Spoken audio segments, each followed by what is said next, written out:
Everybody do it.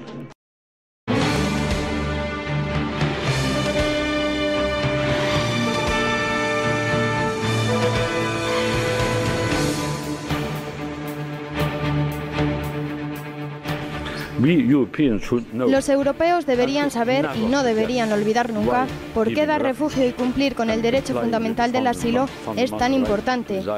Es uno de los valores internacionales y europeos más importantes y no deberíamos olvidarlo.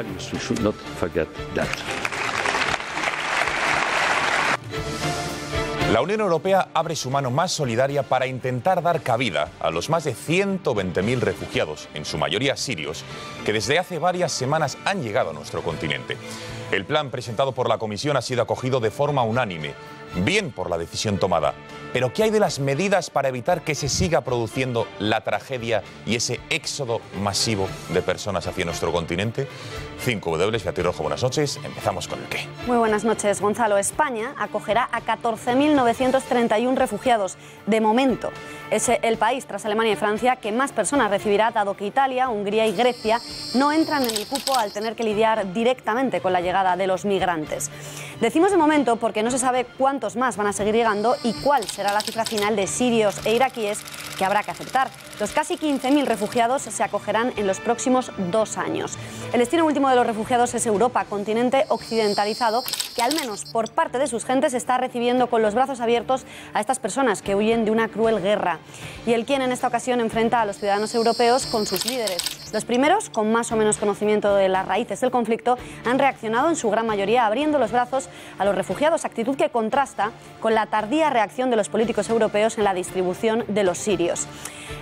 ¿Ahora qué? Es la gran pregunta. Una vez que se ha distribuido a los refugiados que vienen huyendo de la guerra, ¿qué debe hacer Europa? ¿Qué debe hacer Occidente? Durante muchos años ha hecho la vista gorda al conflicto que se vive en Siria y concretamente al avance del Estado Islámico. El éxodo de ciudadanos de estos países seguirá produciéndose si no se actúa inmediatamente en la raíz del problema. ¿Y cuál es la raíz de ese problema? Editorial con Eduardo García Serrano.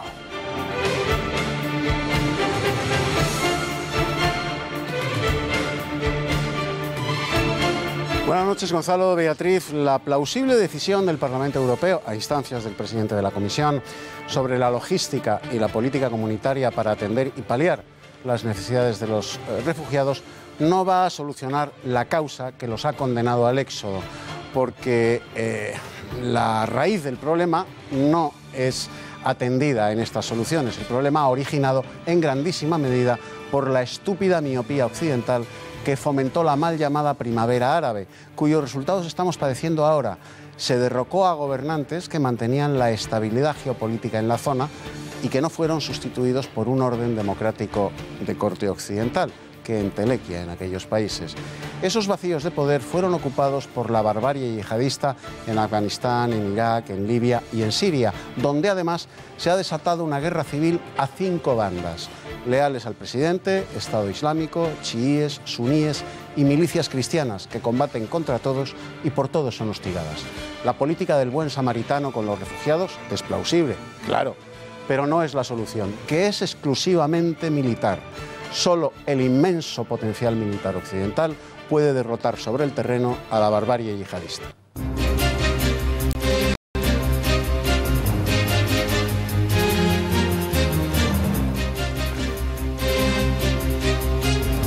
El 46% de las familias españolas reconoce atravesar dificultades económicas, un 33% más de los que lo admitían hace apenas 5 años. Llegar a fin de mes no es su único problema.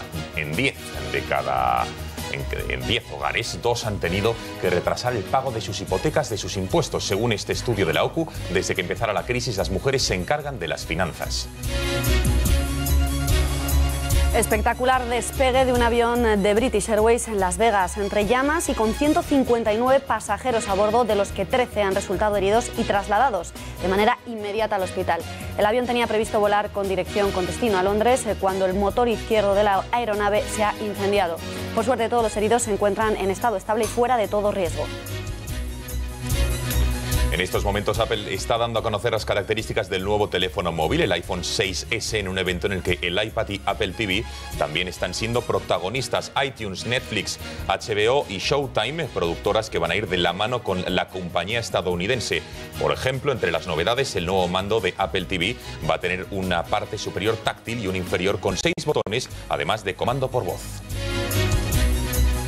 El primer marino que dio la vuelta al mundo era español. El 6 de septiembre de 1522, Juan Sebastián Elcano regresaba de su travesía después de abrir todos los océanos de la Tierra a la navegación universal. ¿Qué supuso en el siglo XVI esta gran hazaña? ¿Se sabía entonces que el mundo era redondo? ¿Qué fue de los protagonistas de la Odisea de Elcano? Lo veremos de la mano del historiador Fernando Paz en nuestra habitual Cita con la Historia.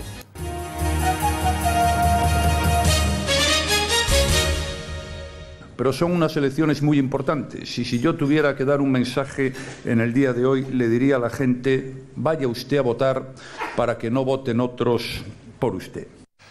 Mariano Rajoy ha dado el pistoletazo de salida a la campaña de las elecciones catalanas. Ha pedido a los ciudadanos de esta comunidad que acudan a votar para que nadie decida por ellos su futuro. Un claro mensaje de la importancia que tienen estos comicios. Importancia por lo que ha dicho y por el apoyo que ha brindado al candidato en Cataluña, Xavier García Albiol, en su acto de hoy en Madrid. El líder del PP catalán ha asegurado que su partido es el principal referente contra el independentismo, al tiempo que ha asegurado que separarse de España no acabará con los 500.000 parados que tiene Cataluña. Candidato del Partido Socialista como a la candidata de Ciudadanos, una carta con un decálogo con 5 propuestas. 5 propuestas por escrito que entiendo, que nos están reclamando los hombres y mujeres de Cataluña. ¿Y cuáles son estas 5 propuestas que va a enviar a Ciudadanos y a los socialistas? Un compromiso, como han visto, de una serie de puntos para buscar un frente con los partidos no separatistas. El primero de ellos va a ser garantizar que nadie va a iniciar un proceso de ruptura en el Parlamento de Cataluña. El segundo es el reconocimiento a la pluralidad de esta comunidad. En tercer lugar, la promesa de un cambio en la financiación autonómica sobre los ejes de la solidaridad y de la corresponsabilidad fiscal. El cuarto de ellos es la voluntad inequívoca de seguir avanzando económica y políticamente dentro de España. Y por último, el inicio de un proceso de bloqueo o de reducción de las estructuras del Estado creadas por el gobierno de Artur Mas. La respuesta no se ha hecho esperar. Desde Ciudadanos han calificado de broma la propuesta de Albiol, acusándoles de haberles sacado del ideario de su propio partido. Desde el PSC han rechazado toda opción de pacto. Yo de verdad que si no encabezo un gobierno, si no presido los españoles, no quieren que presida el gobierno de España, no lo haré. Pero no voy a estar en un gobierno que no sea de Ciudadanos, porque me parece que eso no sería representar ese cambio que queremos, y porque sobre todo, sinceramente, yo no me siento representado en la forma de hacer política, en los gestos y sobre todo en los hechos, ni del PP ni del PSOE. El secretario general del Partido Socialista, por su parte, Pedro Sánchez, ha querido zanjar el debate abierto en su partido sobre si tienen determinación suficiente contra la independencia de Cataluña o no. No se oye. Clara, no ambigua. Nosotros no defendemos la independencia de Cataluña. Nosotros estamos en contra de la secesión. Atendemos ya a la política que en las últimas horas se ha desatado entre Felipe González y el periódico La Vanguardia. ¿Quién miente? Para poder tener una respuesta, lo mejor que podemos hacer, sin duda, es relatarles los hechos. Empezaba el pasado sábado. La Vanguardia publicaba en su portada el siguiente titular que van a ver a mi espalda. En él se observa claramente cómo González afirmaba supuestamente que estaba a favor de una reforma que reconozca a Cataluña como nación. 3 días después, González, el martes, aparecía en un acto público y negaba tajantemente haber dicho lo entrecomillado por el periódico La Vanguardia. Lamento decirles que esa frase no está en la entrevista, no la pronuncié y ni siquiera me hicieron esa pregunta. Minutos después, ante las acusaciones de manipulación, La Vanguardia publicaba un extracto del audio de la entrevista del periodista Enric Juliana a González. La pregunta concreta fue la siguiente. Estoy de acuerdo que en este contexto, digamos, bien por la vía de una reforma amplia de la Constitución, bien por la vía que sugiere en regla de la disposición adicional, hubiese un reconocimiento explícito de la identidad nacional. Absolutamente. absolutamente. De esto no tengo la menor duda. Es decir, no preguntó por la nación, sino por identidad nacional, a lo que González dijo estar absolutamente a favor de su reconocimiento. El periodista añadía que se le envió la entrevista a la oficina del expresidente y esta contestó con un nada que objetar. Por último, ante la polémica desatada, hemos querido rescatar un artículo de González firmado a la sazón con Carme Chacón en el año 2010 en el periódico El País, en el que decía, y lo ven detrás de mí, o lo van a ver, que hemos de poner de manifiesto que la Constitución de 1978 fue un punto de encuentro y de partida, que la concepción de España como nación de naciones nos fortalece a todos. Eduardo, estos son los hechos. Felipe González no desmiente, sino que aclara. Ante tanto revuelo, ¿es lo mismo hablar de nación que de identidad nacional, no? Exactamente lo mismo, Beatriz. Si para Felipe González, como ha dicho reiteradamente, Cataluña tiene identidad nacional propia, La Vanguardia tiene razón al sostener que en la entrevista de la pendencia, Felipe González dijo, aunque no lo verbalizase expresamente, que Cataluña es una nación. Ahora el sevillano conjuga el donde dije digo, digo Diego con su habitual habilidad dialéctica de trilero de la calle Sierpes. Para ser nacionalidad o tener nacionalidad hay que ser o pertenecer a una nación, pues la nacionalidad es una cualidad que solo la nación puede otorgar. El error disolvente que ahora padecemos es tan antiguo como la Constitución vigente, en cuyo texto se dice, sin especificar cuáles, que en España hay nacionalidades. Luego hay más naciones que la propia España. El preámbulo del actual Estatuto catalán afirma que Cataluña es una nación. Luego, legalmente, tiene identidad nacional propia. Y al final, siempre, toda nación, toda, acaba reclamando su propio Estado. Y Felipe González es tan culpable de ese error disolvente como todos los demás partidos que ahora hacen alquimia dialéctica con los conceptos nación y nacionalidad, que son lo mismo.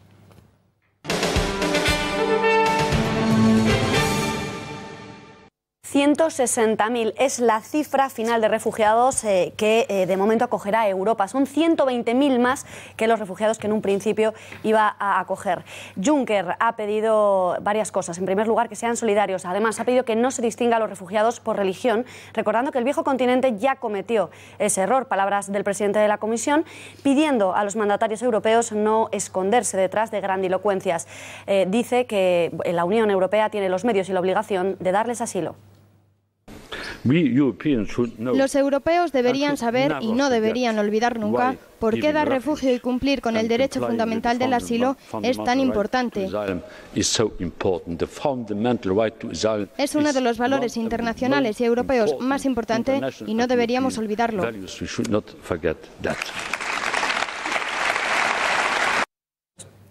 España va a ser el tercer país de Europa en número de refugiados acogidos, por detrás de Alemania y de Francia. Del total de 120.000, a nuestro país le van a corresponder 14.931.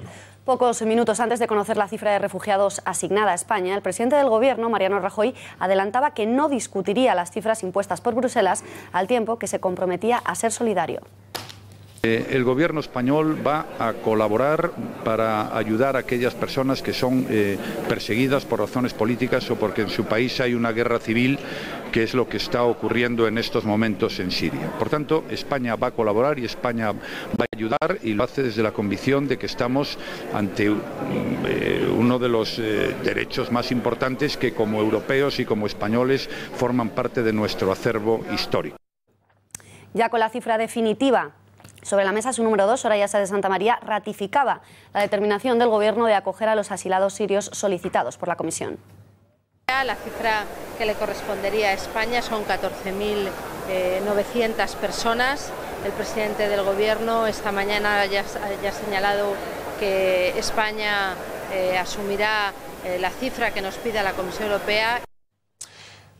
¿Cómo queda, por tanto, el reparto? España, lo acabamos de ver, va a ser el tercer país que más refugiados acoja. Pero, ¿y el resto de naciones? Hay 6 países en concreto de la Unión que están eximidos de atender a esta crisis humanitaria. Eurico Campano, muy buenas noches, cuéntanos. ¿Qué tal, Gonzalo? Muy buenas noches. Efectivamente, son 120.000 en total si excluimos los 40.000 que se habían previsto inicialmente. Un total, finalmente, de 160.000, de los cuales, pues, como os he dicho, Alemania, Francia y España serán los 3 países que más refugiados acojan. Alemania concretamente 31.443. Francia acogerá algunos menos, 24.031 y España 14.931, prácticamente 15.000. Por detrás ya Polonia con algo más de 9.287, Países Bajos con 7.214 y en Rumanía, Bélgica y Suecia con algo más de 4.000, entre 4.400 y 4.600. Por lo que se refiere al reparto obligatorio, hay que decir también que son solamente 22 de los 28 países de la Unión los que asumen su obligación de acoger refugiados. Faltarían 6 por distintas razones: Grecia, Italia y Hungría por razones económicas y por razones de su propia especificidad, Reino Unido, Irlanda y Dinamarca, porque no comparten, como se sabe, los asuntos de justicia e interior en el seno de la Unión Europea. Patadas y zancadillas a los refugiados que huyen de la policía húngara. Son las escalofriantes imágenes que nos llegan desde la localidad de Rotsky, en la frontera con Serbia. La autora de las agresiones es la camarógrafa Petra László, quien ya ha sido despedida y que podría llegar a ser condenada a 5 años de prisión. La reportera trabajaba para el canal húngaro N1TV, que apoya abiertamente al partido ultraderechista Movimiento por una Hungría Mejor. Poco después de que las imágenes vieran la luz y tras una avalancha de críticas, la cadena oficializaba su despido inmediato, alegando comportamientos inaceptables.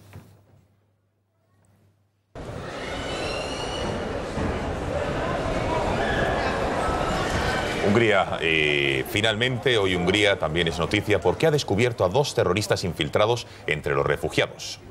Los servicios de inteligencia interceptaron a los yihadistas gracias a sus cuentas de Facebook, donde mostraban posando con armas, posiblemente en Siria o en Irak. En otras sonríen y saludan a sus suscriptores, celebrando su llegada a Europa. Todavía se desconoce en qué país se encuentran actualmente los sospechosos y si están detenidos. Tampoco se han revelado las identidades de los supuestos grupos terroristas.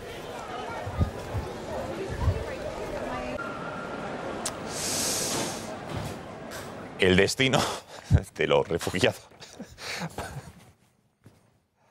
El destino de los refugiados.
Con el pecho descubierto lo han visto y su ropa interior teñida de rojo así han irrumpido en el Senado un activista de la organización ultrafeminista Femen como muestra de repudio a la aprobación de la mini-reforma del aborto que se ha debatido hoy en el Senado y cuya única modificación es la necesidad de que las menores necesiten el consentimiento paterno a la hora de abortar. La activista se ha situado en la tribuna del público, se ha subido a la barandilla y desnuda de cintura para arriba y se ha levantado la falda enseñando su ropa interior.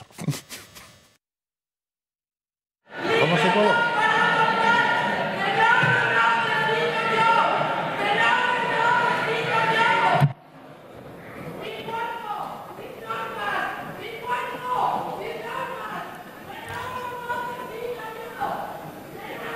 Cambiamos de asunto. A partir de ahora el Paseo del Prado permanecerá cerrado al tráfico todos los domingos por la mañana. Es la última iniciativa del consistorio madrileño gobernado por Manuela Carmena. Los cortes comenzarán el próximo día 16 y se prolongarán desde las 9 de la mañana hasta las 2 de la tarde. No será el único cierre al tráfico privado. Habrá 2 tramos más en el barrio de Vallecas que quedarán clausurados a tiempo completo. El ayuntamiento defiende con esta medida, con esta decisión, que se traducirá en la recuperación del espacio público para los ciudadanos y también para que Madrid regule sus altísimos niveles de contaminación y poder equipararnos a restos de ciudades europeas.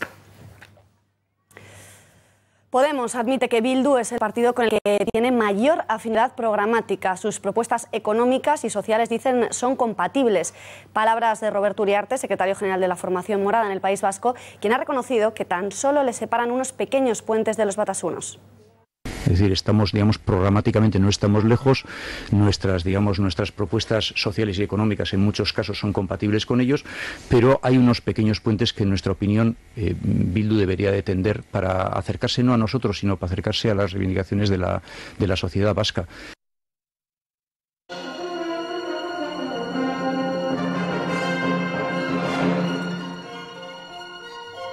Es miércoles, tiempo para nuestra habitual cita con la historia. Fernando Paz, muy buenas noches. Muy buenas noches. Muy buenas Gracias noches. por estar unas semanas más con nosotros. Hoy Paz ha sido algo flexible y ha aceptado no hablar de conflictos bélicos ni tiranías, sobre todo del siglo pasado. Vamos a hablar hoy de un héroe español, el marinero Juan Sebastián Elcano, quien tras suceder a Magallanes completó la primera circunnavegación al globo, es decir, la vuelta al mundo. Paz, ¿cómo empieza esta aventura de dar la vuelta al mundo? La expedición la capitaneaba Magallanes, muere en Filipinas, le sucede Elcano y completa lo que se puede decir esta gran aventura, ¿no? Pues sí, comienza en el verano de 1519 y comienza con el propósito de llegar a las Islas de las Especias, que eran el gran negocio de la época, podemos decir, y llegar a las Islas de las Especias por Occidente. Un viaje parecido al que había intentado... Por Occidente es por Sudamérica, para entenderlo, ¿no? Claro, hacia el oeste. Lo que sucede es que una vez que se llega a las Islas Filipinas... iban en busca de las Molucas, de las Especias, como digo. Una vez que se llega allí, se vuelve por las zonas de dominio portugués. ¿Por qué? Pues entre otras cosas porque se desconocía lo que se llamaba el tornaviaje, la posibilidad de volver desde Filipinas hacia América, es decir, de recorrer el Pacífico en sentido inverso. Y eso costó más de medio siglo encontrar el camino de vuelta. Por lo tanto, por lo que Elcano optó una vez que había quedado al mando de la expedición, puesto que muere Magallanes, muerto Magallanes en Filipinas, por lo que optó es por volver por el Océano Pacífico, por el Océano Índico y circunnavegar África. Paz, a día de hoy dar la vuelta al mundo puede parecernos que no es gran cosa, pero si tenemos en cuenta la época 1519, fue verdaderamente una gran hazaña, ¿no? Sí, desde luego. Pensemos que en aquella época, a comienzos del siglo XVI, a finales del siglo XV, los barcos que salían de Sevilla y de Lisboa eran acompañados por una corte de tiburones. Es decir, los tiburones sabían que de esos barcos iban a ser arrojados cadáveres continuamente, ¿no?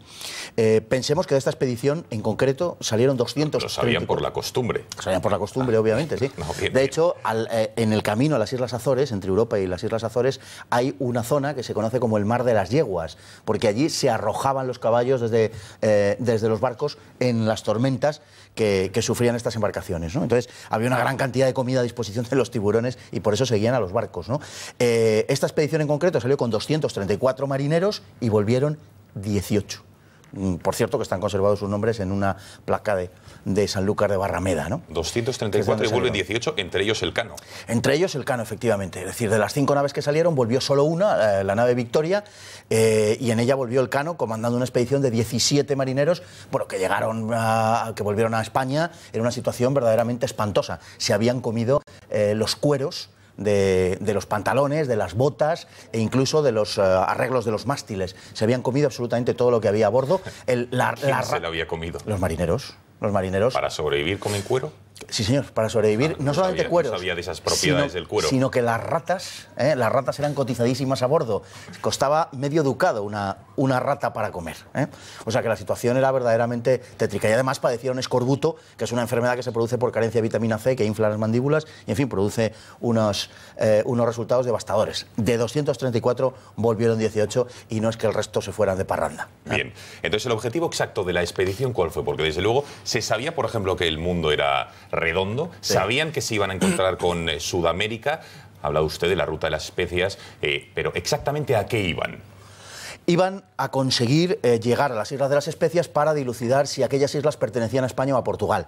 En el Tratado de Tordesillas, en 1493-94, se había trazado una línea por la cual el mundo, fíjese usted qué cosas, quedaba dividida entre España y Portugal. Y a partir de una serie de leguas al oeste de Cabo Verde, de las Islas de Cabo Verde, que como usted sabe están enfrente de las costas de Senegal, a contar a partir de ahí, a occidente era para España y a oriente, con excepción de las Islas Canarias, era para Portugal. De tal modo que ese meridiano del otro lado de la Tierra caía a las alturas de las Islas Molucas. ¿Qué pasaba? Pues que no estaba claro, según la cartografía de la época, que era extraordinariamente primitiva en lo que hace a esa zona del mundo, no quedaba claro si las Islas Molucas quedaban del lado español o portugués. Carlos V trató, lógicamente, de que quedaran del lado español y para eso mandó la expedición a investigar en ese sentido y también a hacerse con especias. De hecho, Elcano volvió con una gran cantidad de clavo. Finalmente, en cuanto al objetivo de la expedición, fue absolutamente inútil porque Carlos V renunciaría luego a la posesión de las Islas de las Especias para evitar conflictos con Portugal. Era el amo del mundo y se podía permitir esos gestos, digamos, de magnanimidad. Paz, 3 años de viaje, descubrimientos de tierra, enfrentamientos con indígenas, comían cuero, nos has contado, no sabían que el mundo era redondo. Por lo que cuentas, parece que no fue precisamente fácil. No, fue desde luego una navegación que no admite cotejo prácticamente con ninguna otra de la historia. Una navegación de 3 años y un mes, una navegación en la cual murió Magallanes, fue muerto el sucesor de Magallanes. La gran mayoría de los marineros se tuvieron que enfrentar a unas situaciones imprevistas con gentes a las que nunca habían conocido. La navegación fue extraordinariamente grave y, por ejemplo, pues entre otras minucias, se bautizó el Océano Pacífico con el nombre con el que conocemos, porque hasta entonces, durante 7 años, había sido conocido como Mar del Sur, que lo había descubierto, como sabemos, Vasco Núñez de Balboa. La navegación fue verdaderamente terrible, fue una hazaña de verdad, verdaderamente sin parangón en la historia. Juan Sebastián Elcano recibió el escudo de armas de Carlos V, en el que rezaba la leyenda Primus circundideste me, el primero que me diste la vuelta sobre un mapa del planeta, de nuestro planeta, de la Tierra, o sea, el primero que le dio la vuelta a la Tierra. Con lo cual, pese a que Magallanes inició junto a Elcano esa vuelta al mundo, el español la completó, esta expedición por aguas portuguesas, como has comentado, ¿crees que se han elegido muchos o suficientes monumentos a la figura de Elcano reconociendo pues esta hazaña? No hay un gran reconocimiento, desde luego. Pensemos que, por ejemplo, en Inglaterra durante mucho tiempo se ha enseñado que la primera vuelta al mundo la dio Drake, se hace caso omiso de esta expedición. Y hay algunos monumentos al respecto. Hay uno en Guetaria, en ese corazón español de Baskonia, que es Guipúzcoa, una estatua a Juan Sebastián Elcano. Hay una estatua en Sevilla conmemorando también la hazaña, que es de 1973, espero que no la eliminen con la Ley de Memoria Histórica, y también hay un azulejo que se conserva con el nombre de los años 50, con el nombre de los 18 supervivientes de la expedición en Sanlúcar de Barrameda, que es el puerto de mar de donde salieron, porque aunque salen de Sevilla, como es sabido, era un puerto del Guadalquivir, un puerto de fluvial, y el puerto marítimo era Sanlúcar. Allí se conserva los 18 nombres de los supervivientes de esta expedición, que es verdaderamente única en la historia de las navegaciones. ¿Ha tenido ocasión de visitarlo? He tenido ocasión de visitarlo, sí, señor. Pues nada, a ver si Beatriz y yo nos animamos. Pues se lo recomiendo vivamente, de verdad. Fernando, has dicho que no han hecho mucha justicia en la época a toda esta hazaña, pero los libros de historia a día de hoy, ¿reconocen, hacen justicia a esta aventura? Pues muy escasamente. Por ejemplo, y voy a citar simplemente un ejemplo, ocupa una línea en el libro de texto de bachillerato, en los planes de estudio de bachillerato, y en un libro tan nutrido como el de Hugh Thomas sobre el Imperio Español de Carlos V, prácticamente no se habla nada de la hazaña, se cita de pasada, pues con respecto, por ejemplo, al clavo que trajeron de las Islas de las Especias, pero no hay un apartado dedicado pues a glosar y, en cualquier caso, a narrar esta aventura, como digo, prácticamente sin parangón, ¿no? No ha ocupado un gran espacio. Simplemente decir que en el año 2019 se cumple el 5º centenario del comienzo de la expedición y parece que sí hay preparado algo para celebrarlo. En fin, los avatares políticos de nuestro país lo determinarán en un sentido o en otro, ¿no? Veremos. Y por último, don Fernando, a no ser que nos vuelva a sorprender como esa ingesta de cuero para sobrevivir, entendemos que Elcano murió, porque era 1500. ¿Cómo murió y qué fue de él? A no ser que me diga que sigue vivo.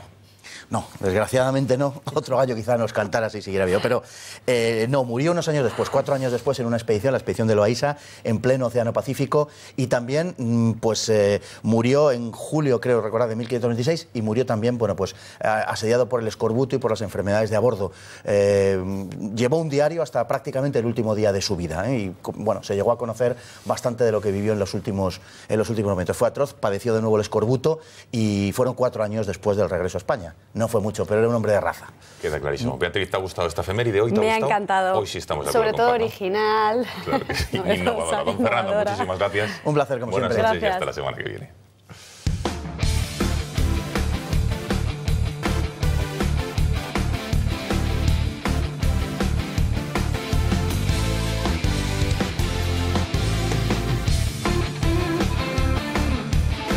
Tiempo de los deportes. Saludamos ya al director de Punto Pelota, Ulises Sánchez Flor. Muy buenas noches. ¿Qué tal? Buenas noches. Buenas Ulises. noches. Bueno, hoy más que actualidad deportiva nos tienes que contar el programón que vamos a tener en apenas 15 minutos en Punto Pelota.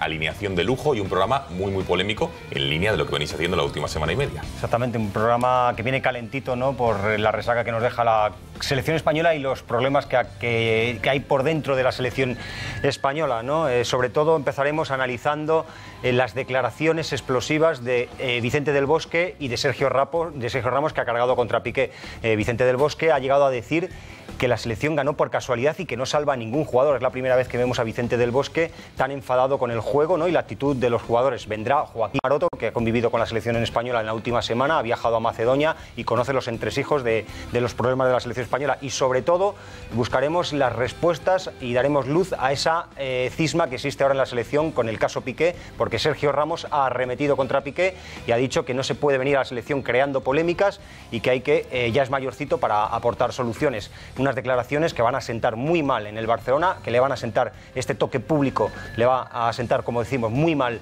a Gerard Piqué, y que vamos a analizar en profundidad, además del cara a cara que están manteniendo en estos momentos Van Gaal y David De Gea en su vuelta a Manchester, el portero, y calentar ya lo que es el partido Atlético Madrid-Barcelona de Liga, que es uno de los partidos grandes de la jornada. Bueno, Ulises, no es tiempo de debatir porque no es Punto Pelota, pero como si Sergio Ramos nunca se hubiese acordado de los rivales en sus victorias. En fin. Exactamente. Gracias, Ulises. Beatriz, nos vamos. Gracias, nos vamos. Les dejamos con ese programón que les acabamos de contar, ese enfado del Bosque, lo verán todo en Punto Pelota en unos momentos, y después el gato al agua. Gracias. Muchísimas gracias por su confianza, señores. Ya lo saben, la información vuelve mañana puntualmente a las 8 de la tarde. Les dejamos y que pasen muy buena noche. Hasta entonces.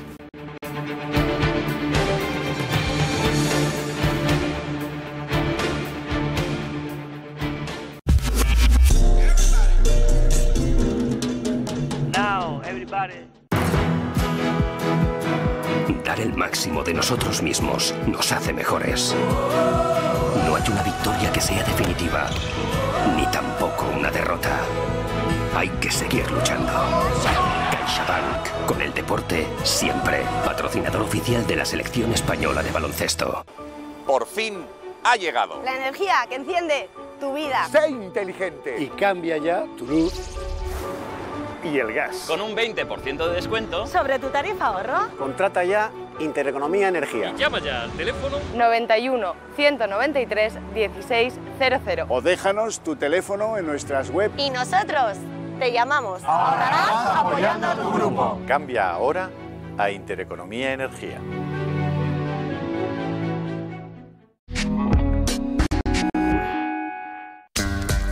Esto es lo que hacen los hombres al afeitarse, tratando de llegar a cada pelo. Esto es lo que hacemos nosotros. Nueva Gillette con tecnología FlexBall. Consigue máximo contacto en los contornos de tu cara y llega prácticamente a cada pelo. Gillette, lo mejor para el hombre.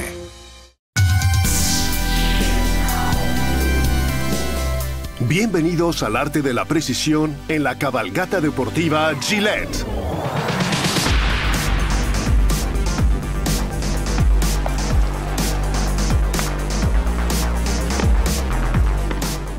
La cabalgata arranca hoy en Nueva York en anticipo de la nueva temporada de la NFL.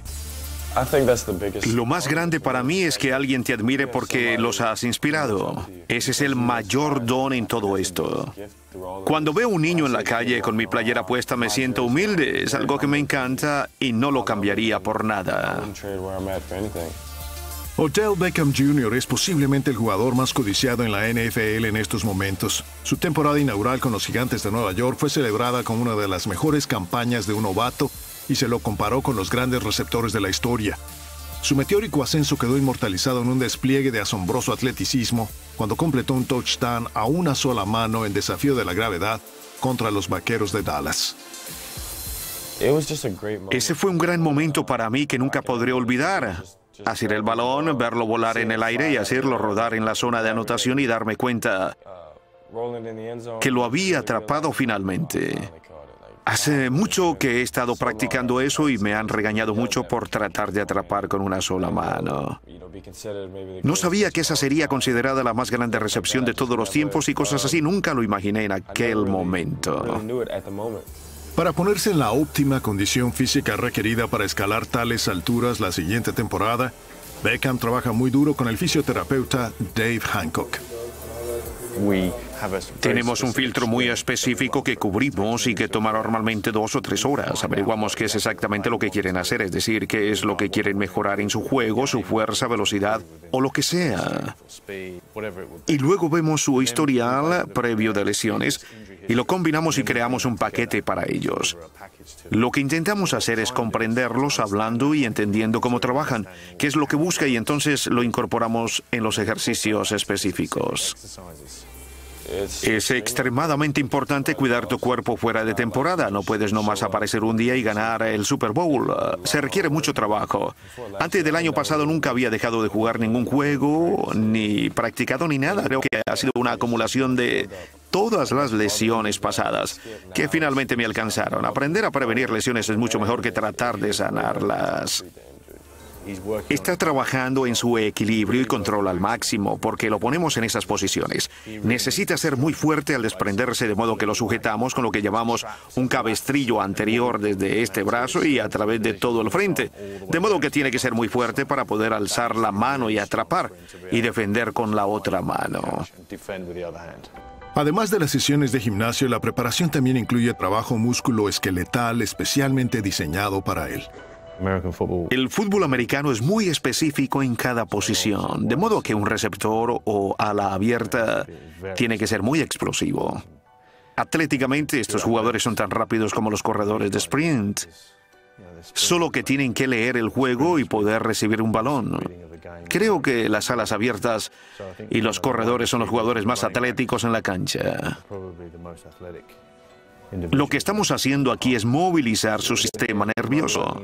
Estamos haciendo varias formas de deslizamiento y patinaje del nervio, desde el pie hasta el cuello.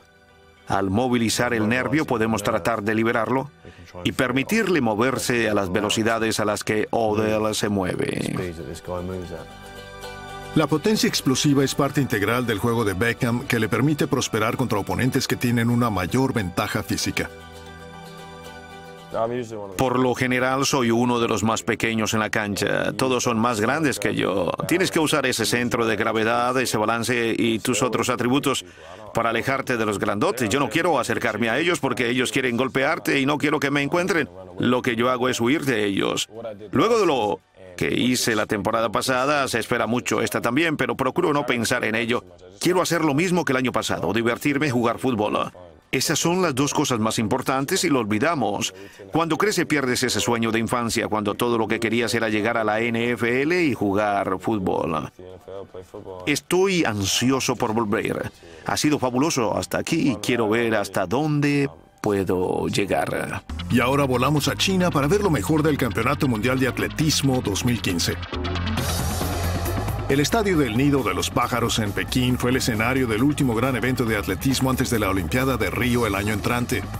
En la caminata de 20 kilómetros, el español Miguel Ángel López le arruinó la fiesta al chino Wang Shen, que soñaba con el oro, pero tuvo que contentarse con la plata delante del canadiense Ben Thorne. El polaco Paweł Fajdek se aseguró títulos mundiales sucesivos en martillo con un lanzamiento de 80 metros 88 centímetros, superando a su más cercano rival por más de 2 metros para quedarse con el oro. En el lanzamiento de bala, el estadounidense Joe Kovacs ganó su primer título mundial con su 5º lanzamiento, que fue de 21.93 metros. Pero el evento estelar de la semana fueron los 100 metros, donde el campeón olímpico y mundial Usain Bolt se enfrentaba a Justin Gatlin, que ha estado en gran forma.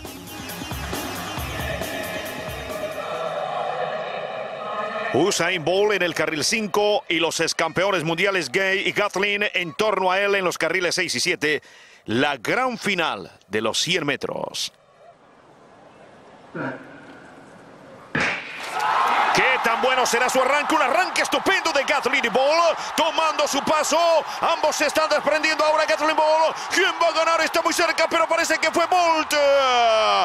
Bolt cruzó delante de Gatlin. ¿Cómo logra hallar la velocidad cuando la necesita? Aunque otros dudemos. Sabíamos que sería una carrera muy pareja y lo fue, pero el cronómetro muestra 9:79 y Bolt está celebrando ya y Gatlin tiene que conceder por primera vez en un par de años. Esta podría ser la mayor victoria que hemos visto aún de Bolt, porque es la primera vez que llega a una gran final mundial sin ser el favorito y bajo enorme presión. Y Bolt coronó esa victoria con otras 2 en 200 metros y en 4x100, llevando su récord personal a 11 medallas de oro en campeonato mundial. En los 400 metros vallas, el keniano Nicholas Bett buscaba también hacer historia. Kudryavtsev de Rusia en el 6, Tinsley en el 5, quien parece ir al frente a los 200 metros. El ruso en azul corriendo muy bien por la curva por fuera. Klemen y Bett también fuertes, pero al frente son Kudryavtsev de Rusia y Klemen de los Estados Unidos de América. Tinsley tiene problemas en esa valla y Kudryavtsev sigue al frente y por afuera está Bett de Kenia, que viene muy fuerte, pero tropieza un poco en esa valla. Todo está en juego aún, pero Bett sigue cerrando fuerte, muy fuerte, y Bett se la lleva, y Kudryavtsev lucha por segundo lugar. Nicolás Bett fue la sorpresa en el carril 9, y por fin logra romper el ya viejo récord nacional de Kenia. En el salto de longitud, el británico Greg Rutherford fijó un récord de 8.41 metros para sumarle el título mundial al oro olímpico que ya había ganado en Londres hace 3 años. Y en los 800 metros, el keniano David Rudisha, dueño del récord mundial, buscaba lograr lo mismo. Rudisha, el campeón olímpico y dueño del récord mundial por la recta trasera. Tiene a Rotis hombro a hombro y Adam Schott buscando la brecha por dentro, pero no la encuentra. Rudisha logró mantenerlo bajo control y ahora empuja fuerte con larga zancada, se adelanta y su compañero de equipo Rotis en su hombro por ahora. Y David Rudisha desprendiéndose con Schott, presionando y también Chuka, pero no lo suficientemente rápido. Rudisha se desprende más. Schott en segundo y Chuka llegando de atrás para el tercer lugar, pero Rudisha se impone con una espléndida vuelta final, 1:44.84. Recupera la corona que había ganado en 2011 y otra vez el dueño del récord mundial está en la cima. Tiempo ahora para ver medios sociales en todo el mundo. El campeón olímpico de decatlón Ashton Eaton le sumó el título del Campeonato Mundial de Pekín a su currículum, rompiendo su propio récord en el proceso. El campeón mundial Walter Floyd Mayweather se preparó para su pelea el 12 de septiembre contra André Berto de la única manera que sabe hacerlo, con la bolsa de velocidad y una bolsa deportiva llena de dinero. El número 1 mundial de tenis Novak Djokovic demostró que es más que una superestrella con esta serenata para sus seguidores en el saxofón. Mientras que Caroline Wozniacki prefirió tocar el piano para relajarse camino del Abierto de Estados Unidos.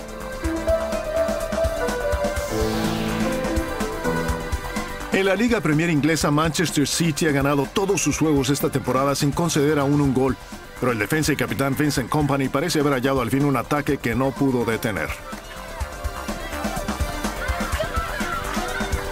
Y finalmente, el veterano de la NBA y 2 veces jugador más valioso Steve Nash demostró que todavía tiene el toque mágico, anotando triples con una manzana en la boca mientras lo asistía al rebote el rapper Snoop Dogg.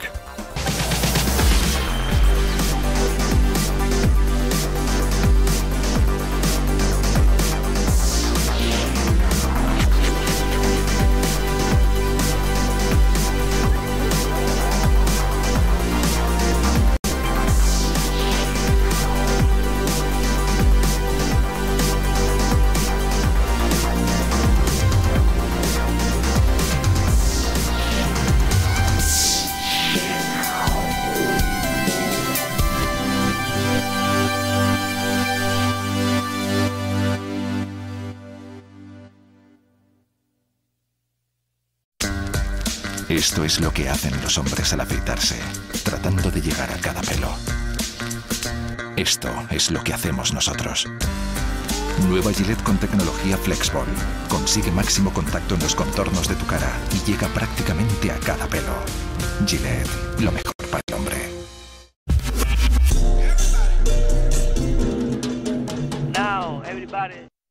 Queremos estar siempre al lado de nuestros clientes. En Gas Natural Fenosa creemos que esto para ti es bla, bla, bla. Porque los clientes ya no quieren palabras, quieren que alguien les ayude cuando tienen un problema. Por eso, llegamos en menos de 3 horas cuando tienes una avería.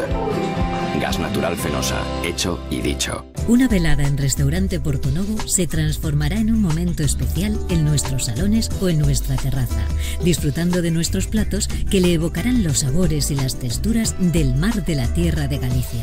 Si lo que prefiere es tomarse un aperitivo o disfrutar de una comida informal, podrá hacerlo en nuestras zonas de mesas altas, tanto en el interior como al aire libre. Restaurante Portonovo, en la salida 10 de la A6.